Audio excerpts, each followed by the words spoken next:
Hello champions, welcome back to Motivation Unlocked. ഇന്നത്തെ video class 8 സ്റ്റുഡൻസിന് വേണ്ടിയിട്ടാണ്. So you have just stepped into a new academic year. ഒരുപാട് കുട്ടികൾ ചില നെർവസ്നെസ്സിലൊക്കെ ആയിരിക്കും. ക്ലാസ് 8 ടഫാണോ, എന്താണെന്നറിയില്ല, ക്ലാസ് 7 പോലെ അല്ല എന്നാണ് എല്ലാവരും പറയുന്നത് എന്നൊക്കെ. But let me tell you, the answer is no. Class 8 ഒട്ടും തന്നെ ഹാർഡ് അല്ല. So relax, take a deep breath and ഇന്നത്തെ വീഡിയോയിൽ 8 നിങ്ങൾക്ക് ഫോളോ ചെയ്യാൻ പറ്റുന്ന ചില ടിപ്സ് ആൻഡ് ട്രിക്സും നോക്കാം. So let's begin. Stay cool and consistent.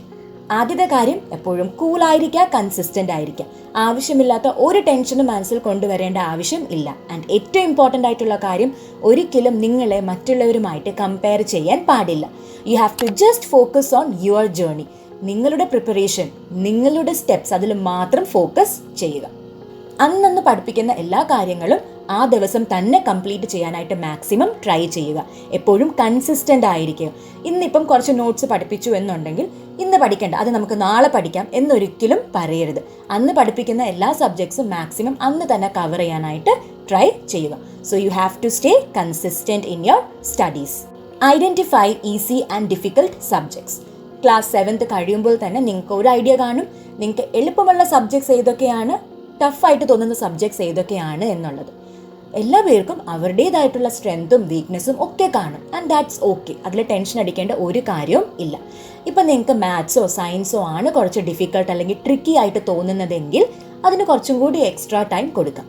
ഇനി ടഫ് സബ്ജക്ട്സിന് കൂടുതൽ ശ്രദ്ധ കൊടുക്കുമ്പം നിങ്ങൾക്ക് ഈസി ആയിട്ടുള്ള സബ്ജക്ട്സിനെ ഒട്ടും തന്നെ ഇഗ്നോർ ചെയ്യാൻ പാടില്ല. അതിനും അതേപോലെ തന്നെ ഇമ്പോർട്ടൻസ് കൊടുത്ത് മുന്നോട്ട് പോവുക.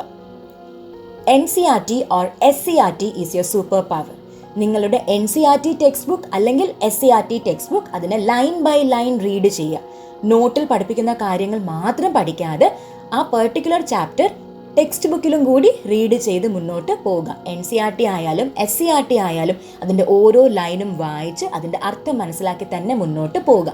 ബിക്കോസ് ഇനി ക്വസ്റ്റ്യൻ പേപ്പേഴ്സിൽ നിങ്ങളുടെ നോട്ടിൽ നിന്ന് മാത്രമായിരിക്കില്ല ക്വസ്റ്റ്യൻസ് ചോദിക്കാം, നിങ്ങളുടെ ടെക്സ്റ്റ് ബുക്കിൽ നിന്നും ക്വസ്റ്റ്യൻസ് വരാനുള്ള ചാൻസസ് ഉണ്ട്. അപ്പം നിങ്ങൾ NCERTയും SCERTയും ഒക്കെ നല്ല രീതിയിൽ വായിച്ചിട്ടുണ്ടെങ്കിൽ അതിൽ നിന്നും ക്വസ്റ്റ്യൻസ് ചോദിച്ചാലും you will be able to answer those questions.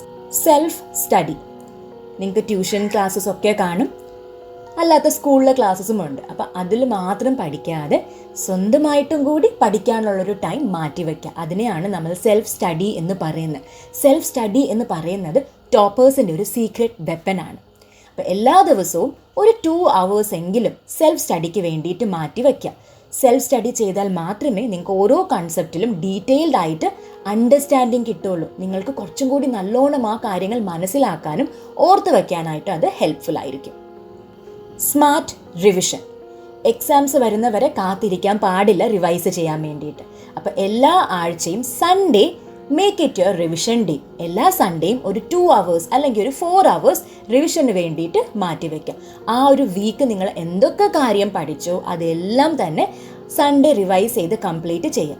ഇങ്ങനെ റിവൈസ് ചെയ്യുമ്പോഴത്തേക്കും ഓരോ കാര്യങ്ങളും നിങ്ങളുടെ ബ്രെയിനിൽ ഇങ്ങനെ ഫീഡ് ആയിക്കൊണ്ടേയിരിക്കും. അപ്പം ഷോർട്ട് ടേം മെമ്മറീനെ ലോങ് ടേം മെമ്മറി ആക്കി മാറ്റാനായിട്ട് ഇത് ഹെൽപ്പ് ചെയ്യും. സോ എക്സാം ടൈമിൽ നിങ്ങൾക്ക് വളരെയധികം ഹെൽപ്ഫുൾ ആയിരിക്കും. Remember, class 8 is not just about marks. It's about building habits, confidence and dreams.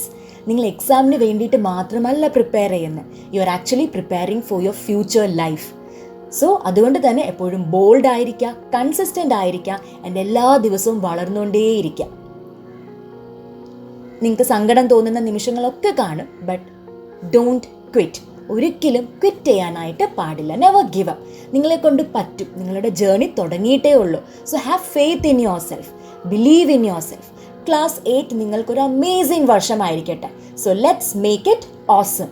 ഈ വീഡിയോ നിങ്ങൾക്ക് ഇഷ്ടപ്പെട്ടെങ്കിൽ വീഡിയോ ലൈക്ക് ചെയ്യാനും ചാനൽ സബ്സ്ക്രൈബ് ചെയ്യാനും മറക്കല്ലേ. So believe in yourself and have a wonderful day.